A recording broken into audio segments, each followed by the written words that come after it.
Good evening, I'm Prasad Michael and you're watching Kini Flash. The controversial comic Belt and Road initiative for Win-Winism may have been banned by the government, but don't expect the issue to die down anytime soon. The comic, which contains elements promoting communism and sympathy for the communist struggle, features a foreword by DAP Secretary General Lim Guan Eng. Reporters surrounded Lim in Parliament today to get his views on the matter. However, he was tight-lipped.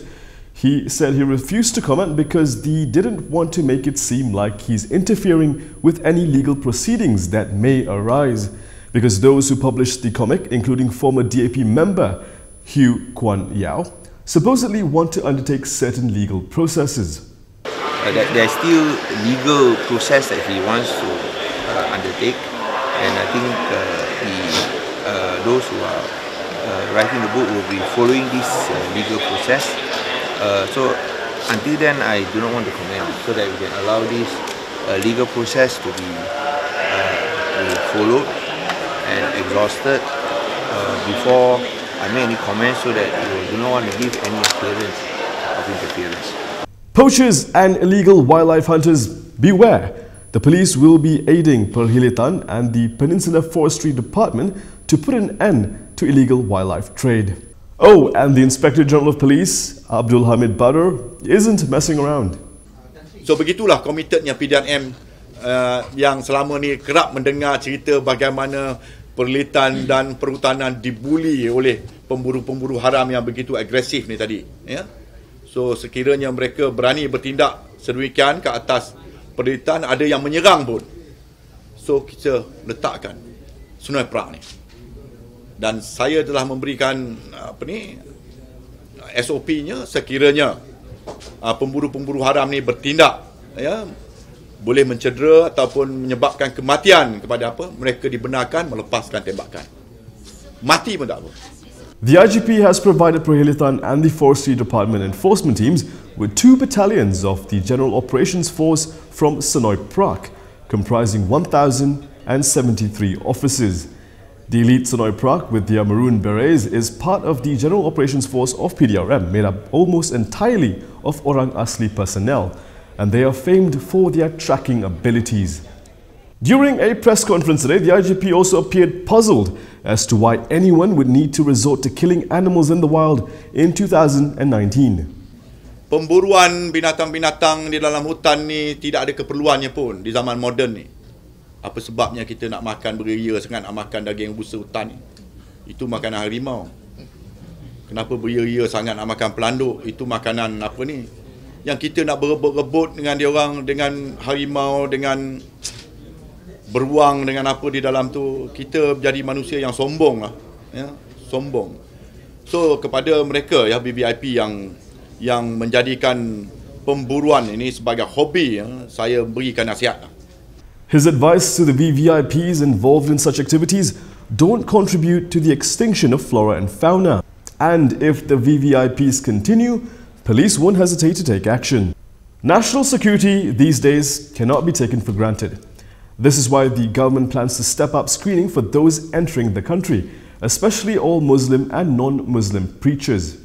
Because we are talking about security, national security. Datuk Seri rasakan dia penting? Sangat penting. Pertama, you have to put the country as your first interest. And our first interest is the national security. Dan Malaysia ini terdiri daripada berbagai kaum, bangsa dan agama, agak fragile. Anything can happen. Dan at the moment kita nak jaga kita punya priority, definitely national interest security akan jadi top priority. The Pirate Bunda MP, however, did not specify if and when the government will begin to conduct checks on preachers and missionaries in the country. We may have a Prime Minister in waiting, but we also have a PKR member in waiting. Former UMNO Senator Saleh Said Kerouac has professed his commitment to PKR's reform agenda and hopes to be given a chance to contribute to it. In a statement on his blog last night, he said he understood why the party needed time to deliberate on his membership application. PKR has yet to decide whether to accept Saleh into the fold, but his online membership roll shows that his application has been marked as Lulus or approved, and listed him as a member of the Kota Belud division. It looks like BN has finally decided on its candidate for the Tanjung PI by-election. It's going to be Wee Jack Seng from MCA. This comes despite heavy lobbying by UMNO for a shot at the Malay majority constituency. The decision was confirmed by the Tanjung PI MCA division, which has urged members to gather at the Pontian MCA division headquarters tonight for the announcement. Apart from Harapan, Gerakan has also announced a candidate for the by-election, so it looks like it's going to be a three-cornered fight at least. Now let's take a look at a couple of international headlines. First up, in the UK, Christmas could come early for Prime Minister Boris Johnson. The ayes have it. Christmas came early for UK Prime Minister Boris Johnson Tuesday, who won Parliament's approval 238 to 20 for a December early general election. This after a string of stinging defeats, Johnson finally received the necessary backing from opposition parties. Labour's Jeremy Corbyn had opposed an election, while a no-deal Brexit was still on the table. But now that the EU has finalised the UK's third Brexit extension until the end of January, he said that condition was now met. The early election will be held on December 12th. The UK's first December election in almost a century is set to be highly unpredictable. Johnson insists that an election will alleviate what he casts as a nightmare paralysis that prevents any EU divorce outcome at all. But Brexit has fatigued and enraged swaths of voters while eroding traditional loyalties to the two main parties. One way or another, we must proceed straight to an election. Ultimately, it could boil down to a choice between an emboldened Johnson with a mandate for his Brexit deal, I do not trust the Prime Minister, or a socialist government under Corbyn, renegotiating the deal before a referendum. If no party wins conclusively, however, the Brexit deadlock and parliamentary unrest could continue. Step aside, Hong Kong. You're not the only one who knows how to protest. Tens of thousands have taken to the streets of Baghdad. Here's why. Gunshots echoed in Iraq's blazing streets overnight on Monday. And for some, it was the sound of death. Security forces opened fire on demonstrators in the Shiite holy city of Karbala, killing at least 14 according to medical and security sources, though the local police chief denied any deaths. It's a return to tactics that have been denounced by the government's own inquiry into the bloodshed from a first wave of protests at the start of October. But in this second wave, which began on October the 25th, thousands of Iraqis have returned to the streets.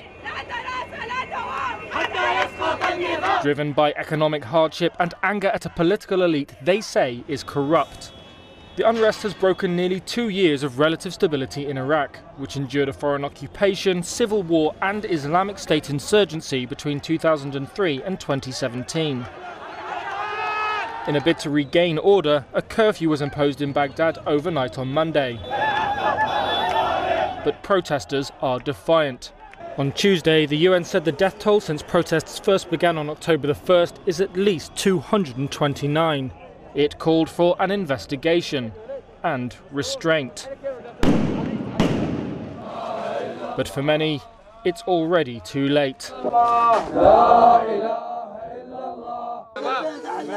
Iraq boasts vast oil wealth, but many in the country live in poverty or have limited access to basics like clean water. Many Iraqis blame a political elite that they say is subservient to one or another of Baghdad's two main allies, the United States and Iran. They say these powers use Iraq as a proxy in their struggle for regional influence, without concern for the needs of ordinary people. And here are the several news highlights from today.